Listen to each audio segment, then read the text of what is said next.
I got this feeling that there's something coming for me. I got this like gut feeling that something outside the door, either take me, abduct me, like kill me, something bad was gonna happen to me if that thing walked through the door. He snaps his fingers and my body goes limp. Like my whole body just like falls. And that's when like I really started freaking out because I felt it. You know, it wasn't just like a visual thing. You know, now I'm like super worried. I'm super stressed. I don't have like any good feelings. And so I was like, you know what? I just need to pray. I tried to say God in my head, and I couldn't. Hey everyone, so today I'm going to be going over my testimony, and I forgot to bring my lav, so I'm just going to be using this. Hopefully this doesn't distract you guys. But I want to go over my testimony because I think it's pretty powerful. I think it's unique, and I really hope that someone can benefit through it. My life's kind of been a roller coaster, and I think it's just something I got to share. I think God's been wanting me to share it. It's tough for me because I've done some things in the past that I'm not necessarily proud of, and so I just want to get it out in the air though, out in the open, and I hope that one of you guys can just be empowered by it. That's kind of the goal of the channel, is to teach and encourage you guys to live to your potential of being a Christian, and if you're not Christian, hopefully show you the love that Christ gives us and the power that he can give us. And I'm grateful if you guys are watching. If you guys could subscribe, I'm going to be posting more content like this. I'm really encouraged. I don't have a lot of views yet, but I'm not sure if that matters. I'm hoping someone's getting something out of this, and I'm thinking someone will. And so I'm really happy to do this. Right now, it's a nice view, and I'm here with Steven. And yeah, we're just gonna get into it. I'm gonna try to run through it a little fast. We're losing some sun, so I was born in California. I was raised by a 14-year-old. My mom was 14 when she had me, pretty young. Yeah. My dad wasn't much older, and it was a Mexican household, so that was somewhat common, not uncommon. And needless to say, they weren't Christian, so it was kind of a hectic household. It wasn't the best. I didn't grow up in a church, and there was a lot of fighting, a lot of stress. I mean, being that age, having a kid, I mean, I'm sure there was just a lot of stress all around from the family, and everyone loved me. I wasn't like, I don't remember getting beat up or nothing. So, but I did take that I was a mistake to heart a little bit. Even at a young age, I kind of felt like a burden because my parents still wanted to go do stuff. You know, they wanted to have fun because they were like 15, 16. They were still like a baby. And you know, they would leave me, and with my grandma, which, I mean, I love my grandma, but still, you know, that kind of sucks. God tells us that children are a gift, you know, but when you're not Christian and you're kind of selfish, and not being a Christian, you're inherently going to be selfish. And so they just, you know, it's fair to say that they're going to just treat me as like a burden. Like I messed up the plans for their life, and I took that to heart as a kid. And so I kind of isolated myself a lot with video games. I played video games all the time. Like I would say 5 to 10 to 12 hours a day, probably at least a day. And that started at like the age of 2. I mean, because of just the yelling and the arguing in my household, it was just kind of too much for me as kids. You know, kids, they digest all that stress and that confrontation. And for me, my outlet was video games. Like when I played a video game, I'm not worried about them arguing or whatever. I don't care. It's the video game like had me, and that addiction of like that dopamine spike, those little achievements I would get on SpongeBob game. I'd get the golden spatula, I'd get those underwear, and I would just be on that for however long, you know, trying to beat the game at 2 or 3 years old. You know, like I don't know how to talk yet, but I'm on SpongeBob trying to beat the game. But later on in my childhood, I know my parents did become Christian. I think my mom went through something traumatic, and she made like a deal with God. She's like, if you get me out of this, I'll believe in you and I'll follow you. And he did. He got her out of it. Then I think until now, I mean, she believes in God. She back then they went to a church called Holy Grounds, and my dad and her were doing pretty good from what I heard. They're doing better until my dad got in a car accident, and then which left him crippled. Both his legs were messed up, and just kind of a traumatic experience. The other guy with him got decapitated, and so it was kind of messed up. And through that, I think he just didn't know how to process it well, and he got addicted to his pain medication. he just stayed on them until this day. I mean, he's still on his pain medication of some sort. I think it's different now. I don't think it's pain medication, but he's still on, he's on substance, and it's he's not doing well. But needless to say, that caused them to divorce, and then my mom met another guy, my stepdad to this day, and then in elementary school. So that happened in elementary school, and that left me, I'm still isolated. I'm still kind of doing my own thing. Like, I would go hang out with them. I wouldn't mind. Like, I didn't mind, but I still felt very much like I was alone. Like, my mom had her own life, and then I was kind of just taken care of by her. And that left me to kind of live my own life until I could move out and elementary school. And so no one was really guiding me. I mean, I got addicted to like pornography, and I liked like messing with girls, and just like no one was really guiding me fully. Like I don't remember ever getting told like don't watch pornography. Like no one told me not to do things. I didn't have much structure, and it's just because I think my mom was young, and same with my stepdad. They're both young. I mean, at the age of 15, 16, that's not like a good place to raise a kid. And then by the time I was in older elementary school, like 12 years old, and they're only 20 something, they're probably my age right now. I can't imagine taking care of a kid. So I don't blame them for it. I know they did what they could with what they had, but still, nevertheless, it did affect me, and it caused me to just get into things I wasn't supposed to. I never disobeyed them to like an extent to where like I'm super rebellious. I always found like the perfect middle ground. I would do things in secret. I wouldn't do stuff to their face because I knew I was gonna get in trouble, and I was pretty smart about, as long as I don't get in trouble, I can do whatever I want. And so that's what I did. I learned kind of how to cheat the system in my household, and that kind of stuck for a while, of just learning how to cheat my way through different paths of life. And I would say the biggest change was when I went to junior high. I believe around that time, junior high to high school, I got into a youth group, and my parents started going back to church. I think they got convicted. They felt convicted because they weren't going. They would go, the Easter and Christmas and maybe Mother's Day, but they didn't go regularly until I would say like almost 15.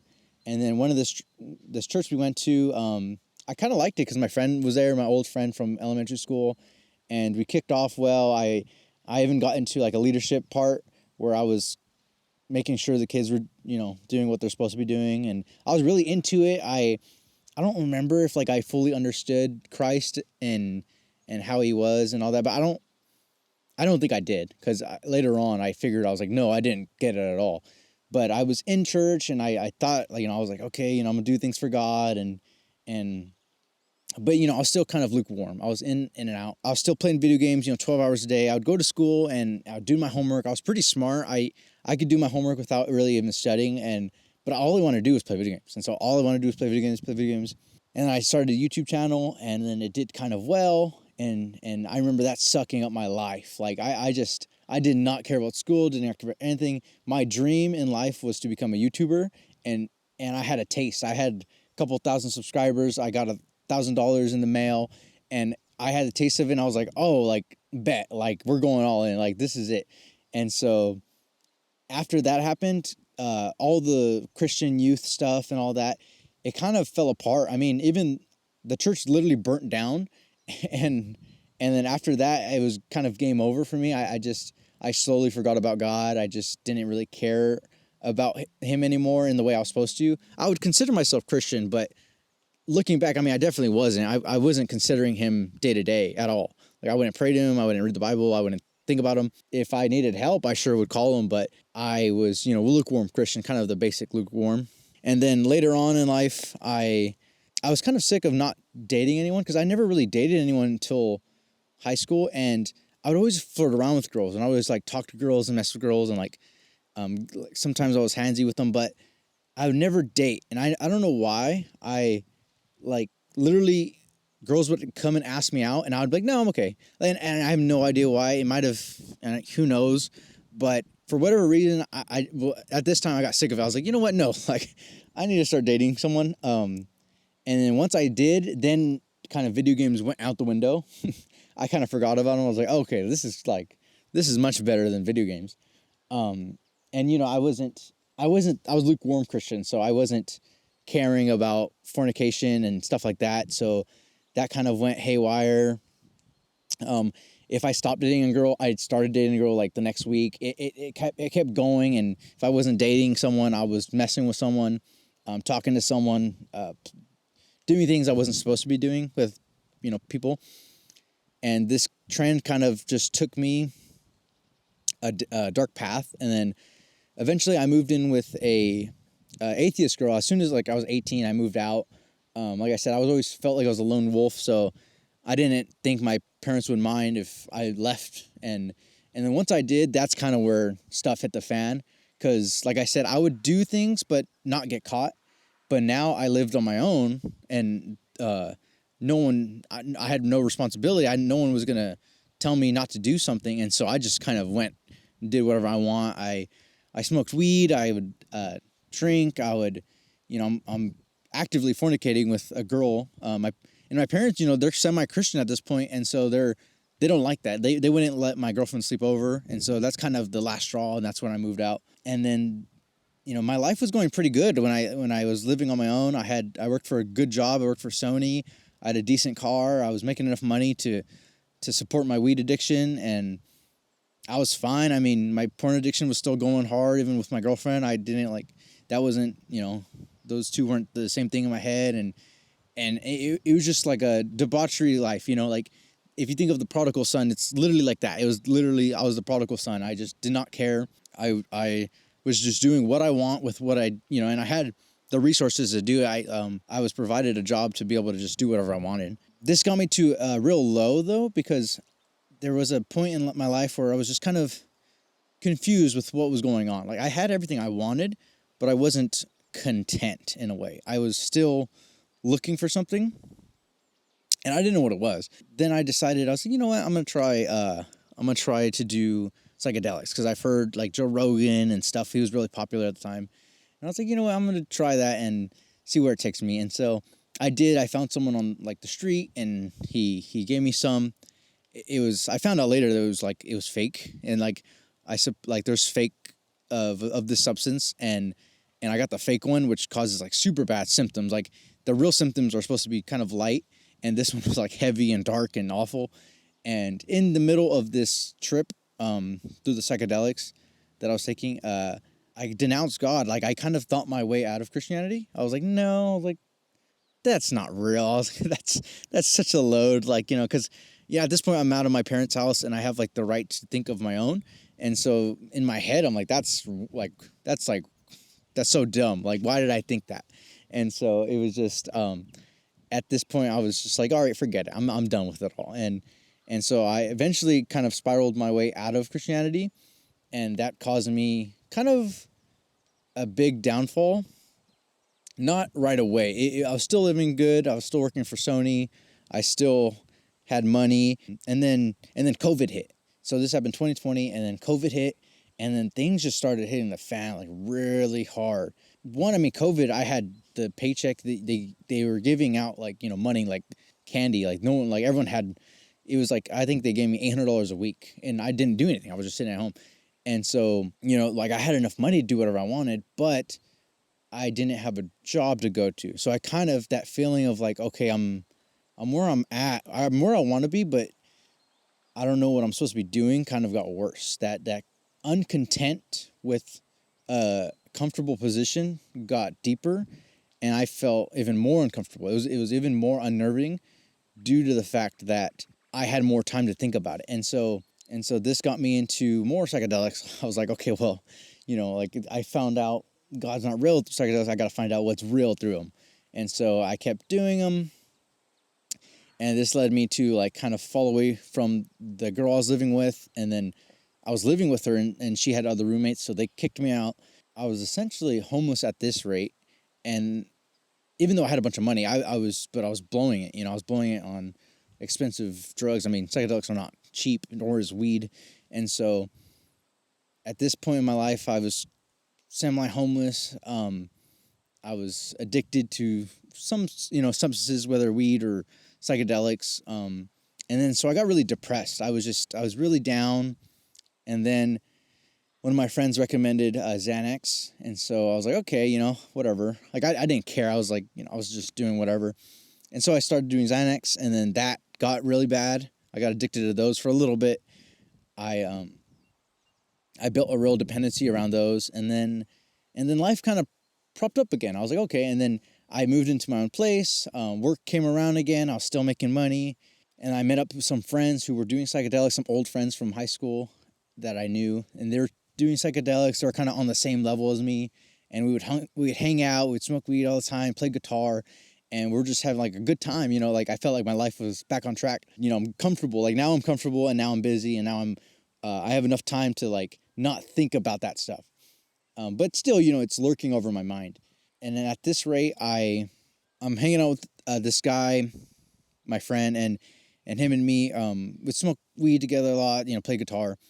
And this one night, it was after Halloween. So Halloween night, we did the same thing. We went, and I think we just smoked. And then the day after, he's like, "Hey, let's come back and let's take a bunch of psychedelics, like a bunch." And I was like, "Okay, whatever, that's fine." And so I go to his house. Everything's ready, and I take like the most psychedelics I've ever taken at this rate. And my life is kind of like at a standstill. It's like at a plateau. Like it was like a huge high and then a huge low. And I was depressed and addicted to Xanax, and then I got out of Xanax, and then I'm getting back up, and now it's plateauing. Through it all, though, I still had that empty feeling. I was still kind of uncontent, even being super comfortable, super uncomfortable, and then semi-comfortable. I still wasn't content. And so this trip that I did, I did the most acid, I did the most acid I've ever taken. And then something weird happened. I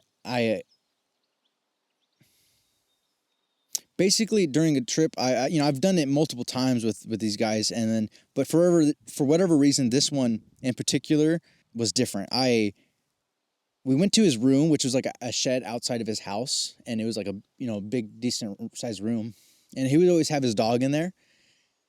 And it was like a psychedelic room, like, lights, tapestries, like new age hand symbols and like different things, crystals and whatnot. Like just think of like a psychedelic like room. That's what this guy had. And and like the walls were like an optical illusion. Like one side of the room looked smaller than the other, even though it wasn't. And so it's just trippy room. And then this night where, I'm chilling there, the psychedelics are kicking in. And then for whatever reason, we watched this weird like ayahuasca simulator and on YouTube. It's kind of corny. It's like you can tell there's a green screen. You can tell like there's a guy behind it. But there's like these things flashing. There's these animals flashing, and there's a symbol it keeps flashing at me. And then after the video, I look at the ground, and I realize like that trippy feeling I usually get during when I take psychedelics, it's gone. Like it felt like I was sober again. So so everything just felt, I don't know, real. It felt like I was back to normal. Like I wasn't tripping anymore, which is different. I mean, every time I've done it, let's say 30 plus times, and every single time there's this feeling you get. Sometimes you can get freaked out, like, oh no, am I stuck like this forever? And there's a feeling that you're stuck like this, and whatever that like this is, that feeling that you feel, I didn't feel that anymore. It felt like I was sober. I was like, what the heck? Like I felt fine. Like I felt like I was back to normal. And I was like, that's super weird. Like I've never ever experienced that. And so I was looking around, and everything just looked a little off. Everything in the room was just kind of messed up. Like everything, like the straight lines that were in the room were kind of crooked and slanted. All the colors were kind of distorted. And so I was just, I was tripping out. I was like, hey man, like, could you like, we're just watching, I think that video, we're just watching different YouTube videos. And I told him, could you just put on like Netflix? And I was just trying to get out of my head. And he put on Netflix. I remember it was BoJack Horseman. And I looked at at Netflix, and everything was backwards. And like, everything was like reversed. And I remember I looked at it and I was like, what the heck? Like perfectly reversed, like not trippy motion moving. It was like literally everything was perfectly sliced. Like the best way I can explain it, because it wasn't just reversed, it was flipped and reversed. So it was like if I was, imagine looking at a mirror and then imagine being behind the mirror of what you're looking at. That's what that's what everything seemed like I was looking at. And so the Netflix sign was like that. The characters on the screen were like that. And that kind of freaked me out. I was kind of almost paralyzed because I was just like shocked. I was like, that's so like, and that was disturbing to me. It was like super disturbing. And so, trying to get my mind off of it, I closed my eyes, and every time I would close my eyes, I would visually see myself cutting my own throat and like blood covering my whole like head. And I couldn't like escape, and like weird like graphic images like that kept popping up, like different things like that. And for whatever reason, I couldn't just think my way out of that. And so I had to open my eyes, and as soon as I opened my eyes, everything was like reversed. Everything was kind of disturbing. And it wasn't like the room flipped. The room was exactly the way it was, but everything in the room was reversed, which was the trippiest part. And so, and I'm looking around, and everything feels disturbing. I'm getting this anxious feeling, kind of stressed out. And so I try to talk to my friend. He's on it with me, and he's done it hundreds of times. So I figured he's better, but I kept trying to talk to him, and he just wasn't responding to me. Like he was just zoned out. And I was like, okay, that's kind of creepy, because like he would tank psychedelics. Like he was like perfectly fine usually. He would talk normal and everything, but in that moment he wasn't looking at me, and he was just looking at like the TV and like zoned out. And so that kind of tripped me out a little bit. And so I was like, okay. And then I go on my phone, and then the same thing happens. The same exact thing. My phone's words are reversed. So I can't understand a single thing, like my words, I can't understand any words on my phone. And I flip my phone, and my phone camera is on the opposite side of the phone. And that's when like I really started freaking out, because I felt it. It wasn't just like a visual thing. It was like I felt my camera on the opposite side of where it usually is.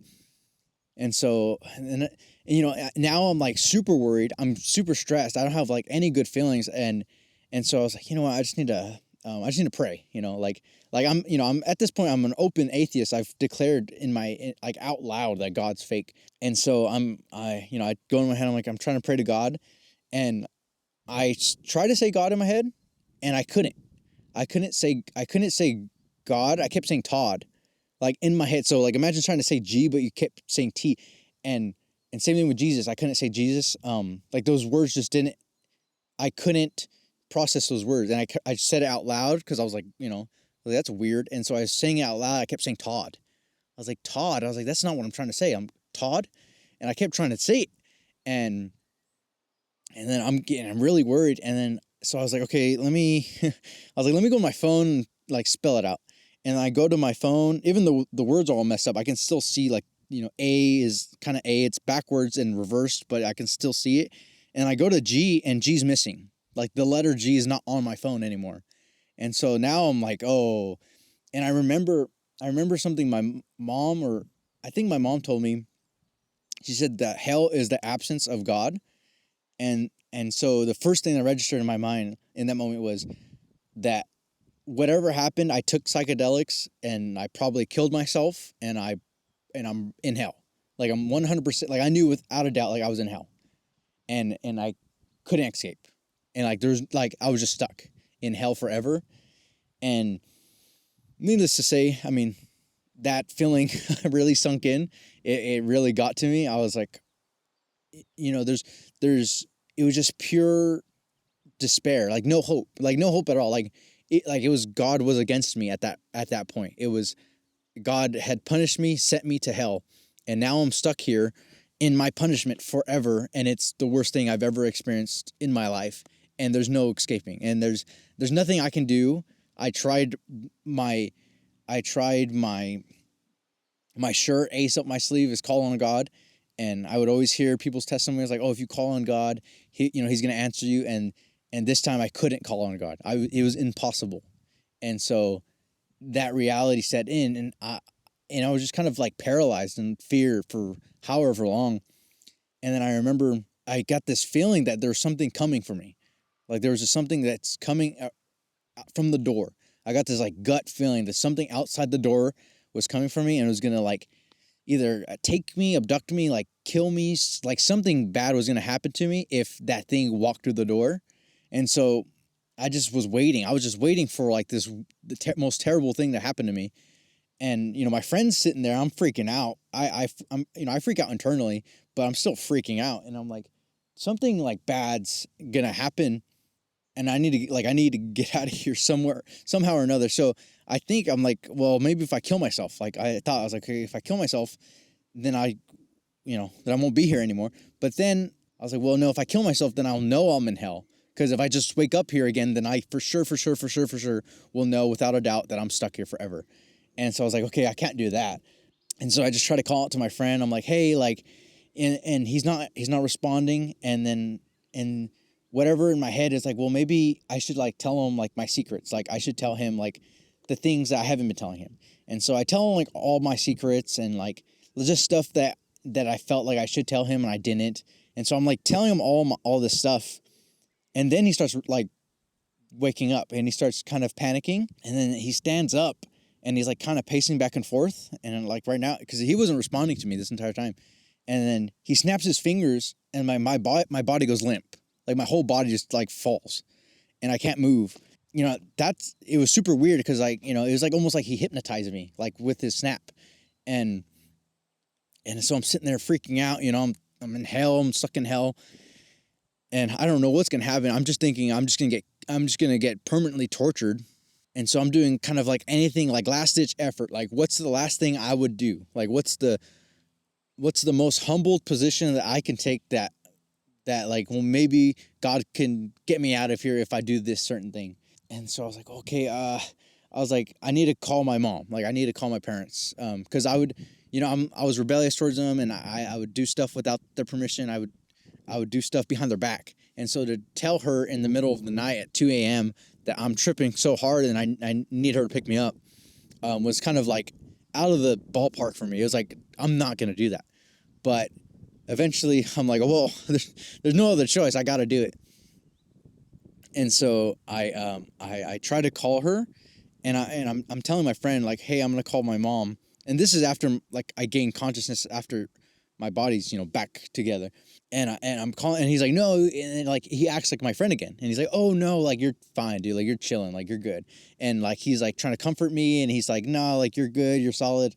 And then as I'm texting her on my phone, like trying, cause all the words are all messed up and I'm like stumbling over the words and I can't text her right. As he's saying that, I'm like, no, like I have a bad feeling. Like I need, cause I'm tripping. I'm all over the place right now. And so I call her. And I call her and she wakes up. She's like, what happened? Like, what's wrong? And then like, I'm trying to tell her to pick me up and and my phone keeps hanging up. Like it keeps hanging up on me. And for whatever reason, I call her like 3 or 4 times. And then finally I get a full call and she's like, well, where are you? And then all I know is I'm in this small city that's like close to her and she could probably find me if she looked, but I'm in this small city, but I don't know the address. And so I try to tell my friend, I'm like, well, what's the address? And then like, he's sitting on the couch at this point and he just looks at me and he smiles and he's like, and then that's all he's doing. He's just looking at me smiling. And so I'm like freaking out. I'm like, he's not gonna give me the address. And so I'm like, I'm like getting real like angry at him now. I'm like, no, like you got to tell me. And then my mom says something on the phone. She's like, why isn't he telling you anything? And then at that rate, he grabs a whiteboard and he starts writing on a whiteboard, like, just, I think the address or something. He's just writing kind of like stalling. He's kind of buying time. And then the phone hangs up again. And then I remembered, oh, I have a psychedelic stopper. Like there's these pills that you can take that stops the trip. And I was like, oh, I have one in my backpack. And so, and I go for it. And then he's like, no, he's like, you're good. He's trying to convince me to like stay on him. And he's trying to convince me to stay there. Like, I'm fine. He's like, he's worried I'm trying to get out. And it was just like this most unsettling feeling. It was like it was him, but it wasn't. I almost feel like he was possessed, but I'm unsure. But and he's convincing me to stay, and I'm reaching for the pill, and then like everything goes back to like normal. Like everything's from reversed. It starts flipping back to normal, and I'm getting like comfortable again. I'm like, okay, maybe I am fine. And then as soon as I think I'm fine, everything like flips again back to in the worse, and everything's like crooked and messed up. And I was like, no, like I gotta do it. I gotta like take the pill, and then after I took the pill, I was knocked out. I was blacked out. That's the side effect of it. It causes you just kind of forget everything that happens afterward, because your brain's going through so much. All I remember is waking up in my little brother's room. I woke up in his bed, and I was like, and I thought I was still in, I thought I was still in hell. I was like, okay, like it was like a trick. Like it was gonna prank me, and it's like, oh, you're still here, and everything was the curtains will fall, and it was just like to add on to the punishment. And so I'm like kind of freaking out. I'm like, oh no, like I don't want to leave the room, because I'm like, I'm okay in the bed. And then I leave the room, and then my mom tells me, she's like, no, yeah, like your friend, we found your car, and then your friend came out and just, he seemed fine. And he just talked to us. He's like, yeah, he's tripping a little too hard. He took something. And then they said, I was like, I was slurring, and like, I was kind of like, they said that I seemed like intoxicated. And then I got in the car, and they said the only thing I was saying was God slapped me. Like they said the only thing I could say is God slapped me. And then after that, I tried to talk to my friend again, and he just didn't talk. Like he didn't want to talk to me. And till this day, I haven't talked to him about it. Like he even moved states, and I heard from our mutual friends that he got freaked out of whatever happened that night too. But I don't know what happened. I'm not sure. I know he was into New Age, and I knew his girlfriend was into that stuff. I knew his girlfriend almost killed herself in front of him. And so there was some like demonic stuff going on, definitely, for sure. And I think psychedelics has to play with that. From that, I believe that the devil wanted me to kill myself, and God was using that as a punishment for me because I rejected him. I picked the world over him, and God disciplines his children, and I think that's what I needed. It was dramatic for sure, because I would have PTSD for I would say almost a year after. Like there would be situations where things weren't as they should be, and like I think like they were like all messed up. Like then I would have PTSD. I would start freaking out. I would zone out. I would have like anxiety attacks. After that, I decided, I was like, no, like if that's a reality I can get to, if that's a possibility, then I need to figure out God. I need to figure out who Jesus is, because that's who I couldn't call on. It wasn't just God I couldn't call on, like a God. It was Jesus. I couldn't say Jesus in there as well. And so I was like, okay, that's who I need to have, like, to protect me. I was like, there's things out here that are so evil that I can't protect myself from. I need someone to like protect me from that. And so, and through kind of like the fear of God, because I knew he would be the one that sends me there, just from going to Bible study, I started learning about the Bible. I got really devoted into it.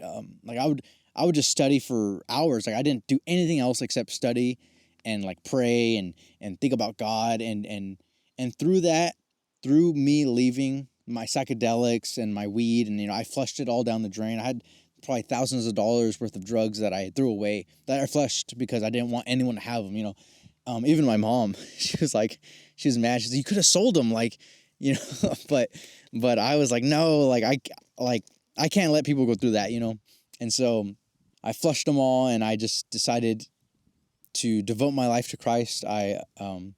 And then through that, though, I would have a lot of demonic experiences after that too. It was, I would even go talk to an exorcist, and he basically explained it to me. He said, the demonic, they almost had me. Like they were so close to getting me to kill myself, causing me to essentially stay in that state of perpetual sin, because I didn't believe in God at the time. And so if I killed myself, denouncing God, they would have had me exactly where they wanted me. And so after that, for months after that, I would get demonic attacks in my sleep, a lot in my sleep. Like probably every week I would have at least a demonic dream where I'm like paralyzed in fear. And then sometimes even demonic experiences in real life where I would see demons, and, they would freak me out, and I would think I'm in hell again with, and I would get that PTSD feeling, that fear. It says in the Bible that fear is not a spirit from God. And that's what they were doing to me. I mean, they were just trying to scare me. And I don't know for what. I mean, I saw hell. Like I saw where they were going. I mean, I saw the worst of the worst, and so they were scaring me. But you know, it just built that faith in me. As long as I can say Jesus, or as long as I can say God, I know I'm not there. I knew I wasn't where they're gonna end up, and I knew I was safe. Because if I could call on Jesus, I knew everything would be fine. And that's what that experience did for me. It built my faith like a lot. I mean, after that, I knew no matter what, as long as I could say the name Jesus out loud, or in my head, or think it, or you know, see it, or text it, or spell it, or anything like that, I was fine. But for whatever reason, that I was just getting tormented by the demonic. And I was doing really well, like with everything in my Christian walk. I started in Catholicism because I thought, you know, that was like the way. And then I just saw some teachings in there that just really didn't make sense to me.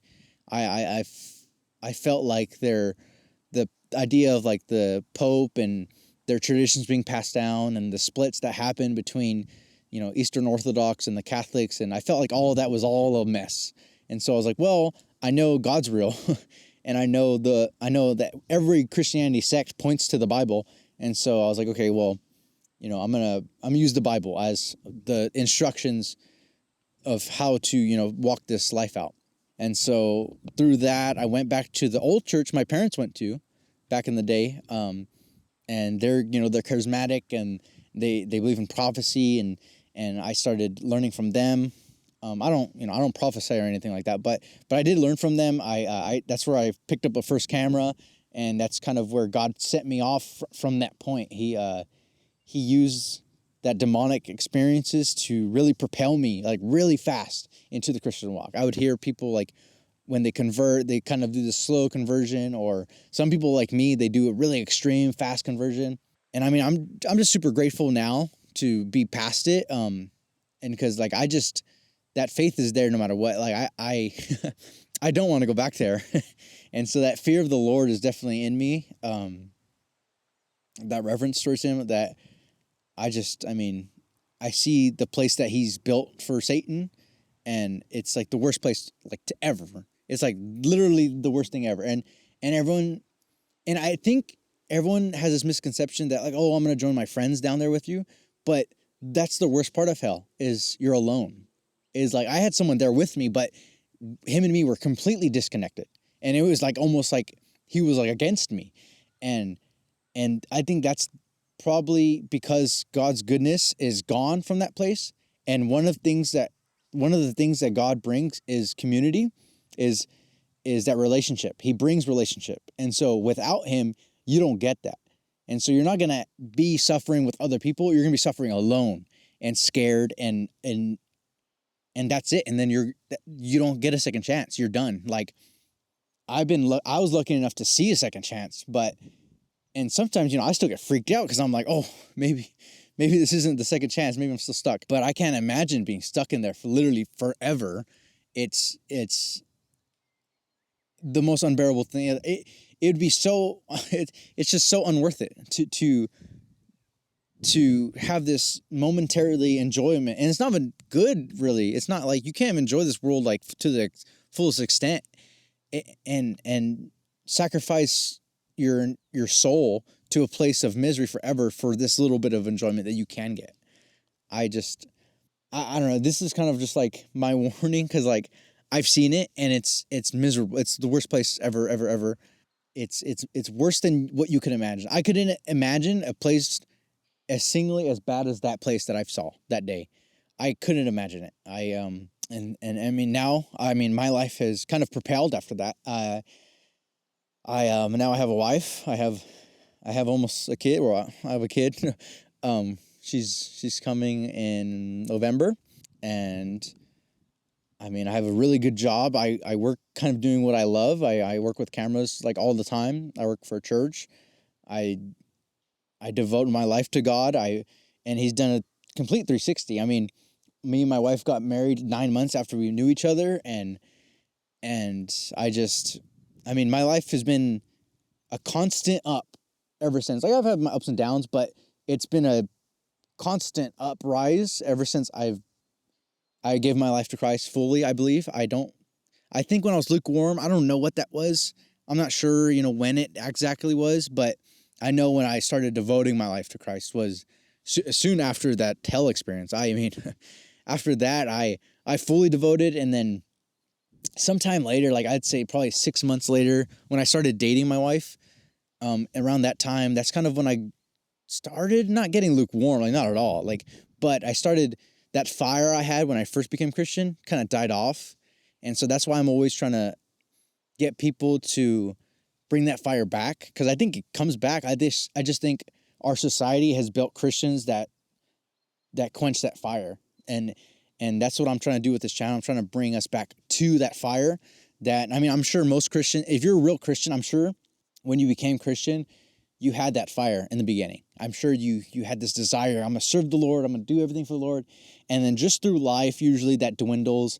You kind of like hush it down because the worries of life and the riches of life. Like Jesus says, it gets smothered, it gets crushed, it gets stepped on.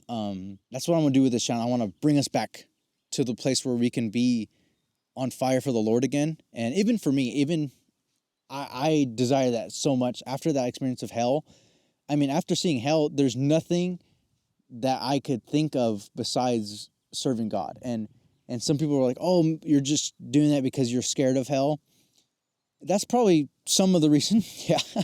But after I learned like that God could have kept me there, like, and that was probably the worst part of it too, is that you're supposed to be there.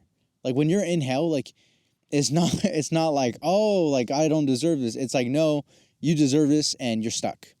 And like there's no talking your way out of it. You're here and you're supposed to be here, and you've made it known to God that you don't care if you're here. And then but when you're there and it's miserable and it sucks and it's like the worst thing ever, ever, ever.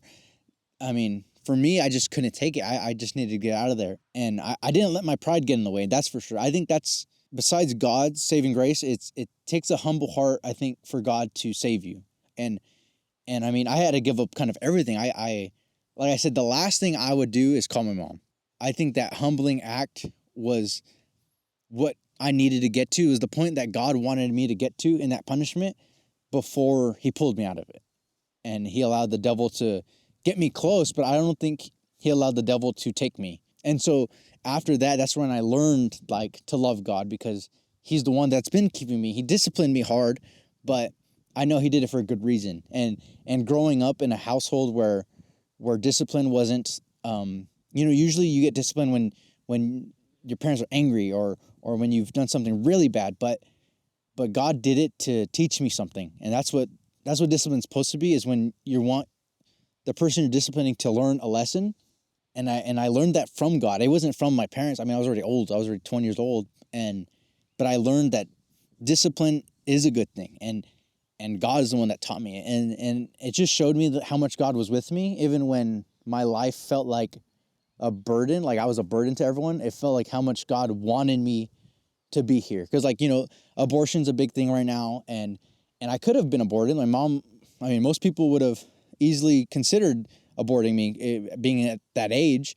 I ruined her life, essentially, like what most people would say. But just seeing how much God was with me the entire time, that's what's been keeping me with God. It was not just the fear kind of drove me to be super on fire for God, because I was like, nothing else matters.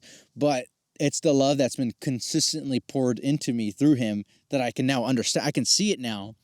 And I think that's the hard part, is to see it, especially when you had flawed parents, especially when you had like flawed relationships. It's seeing God's true, unconditional, unwavering love it's hard to see it sometimes. And I think that's a big take from my testimony, is God shows his love in different ways, maybe in ways you don't want him to show his love. I mean, if you're watching this video, I mean, I'm sure he's been calling you. I mean, if you made it to this point, I mean, I don't talk well. I mean, the view's nice, but I mean, I think God wants, it says in the Bible, God wants all to be saved, and he did it. Jesus died for everyone so that they have the ability to accept his sacrifice. And so if you're not saved, I really do think that there's like no better moment then like right now.